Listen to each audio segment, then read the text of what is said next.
Oko, Nigerian by birth, Kenyan by choice, communications expert, Pan-Africanist, a truth seeker and believer in people power, and Eric Latin, agent provocateur, the man in the chair, seasoned journalist, news hound, a man who believes in punching up, not down.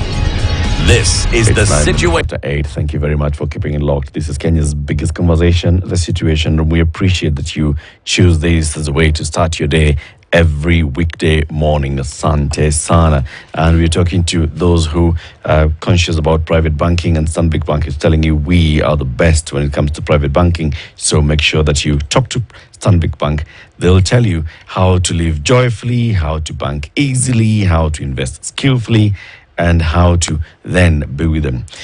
We shall be giving out 25,000 shillings into an account of one Stanbic Bank account holder at the end of this week. Just make sure that you keep it locked. Imagine having a world-class banker who truly gets you and knows what you're working towards. You need to meet your dedicated private banker, ready to guide you every step of the way. Talk to Stanbic Bank. Siti? Si hapo ni kweli? Kweli kabisa. You know, one of the things that perhaps people may not appreciate is that when you think finances and you think financial problems, there are people who can actually help you out of those situations. They understand finances, they understand money. Why? Because that has been their business for the longest time. So they do know. Yes. But you need to take the time to talk to them. Yes. So that they can help you. Yes. Yes. Okay. So for the next hour, our conversation is going to be Against the Tide. And that's the title of the book by Martha Karua, the now Kenya party leader. Launched the book yesterday, a colorful ceremony. City said it was a colorful, well-organized ceremony, right? My friend, I have attended book launches. That one took the cup. This one? It was well-organized. Martha, I learned something. If I ever write a book, my friends are not coming to talk about me. Do not bring your books, your friends, to talk about you. They might give more than you intended to. Yeah. There were several conversations at that book launch yesterday, and there are some panel discussions. And the first panel discussion had Martha's secondary school headmaster, then had high school classmates, yes, the head girl and the prefect, who said things. Oh, they said, I said, wait, this one. What a trauma. The only thing then that sort of like mollified the whole situation, they said, you know, some of these activities that people got involved in, Martha never. In fact, Martha is the person we could rely on to go out with and who'd shepherd us back. Now, I don't have that safety net. So you cannot allow. Martha, good to see you. Nice to see you all, and thank you for honoring me. No, thank you for inviting us. Yes, thank you for inviting us. It was very a good one. emceeing. Oh, that was me, right? Yeah. It was great. No, I like the emceeing, especially the part where he said, my co-host, so-and-so is actually here. Yes, could he stand up and wave? I said, yes, it's very good. But the beauty of it was the diversity of people I saw there. Yeah. I saw people I haven't heard or seen in a long time from. Yeah. I met very, very young people. I met a cross-section of what you could call the Kenyan society. Now, that for me was wonderful. Yeah. Because from where I was sitting, I got to talk more or less with this same grouping of people that I'm talking about. People would come and sit next to me and talk and want to say this. But you see, that wouldn't have been possible if there had been no book launch. Yeah. Yes. That's true. It That's true. brought all of us together. It did. It did. A cross-section of people. It did. The book Against the Tide is your journey on a less trodden path. That's what you say, right? And it's your memoir where Martha Karua, trailblazing lawyer, human rights activist, and politician, takes you through her incredible journey from a small village in Kirinyaga to the highest corridors of power. Known for her unwavering stance on justice, democracy, and good governance, she shares her personal and professional struggles, triumphs, and the lessons learned along the way. And you say that by sharing my story, I hope it serves as a reminder that while the path is long and often grueling, it is worth every step. Indeed. Karibu sana. Siti, Asante. welcome her with today's proverb. Yes, our proverbs for this week come from the Republic of Burundi.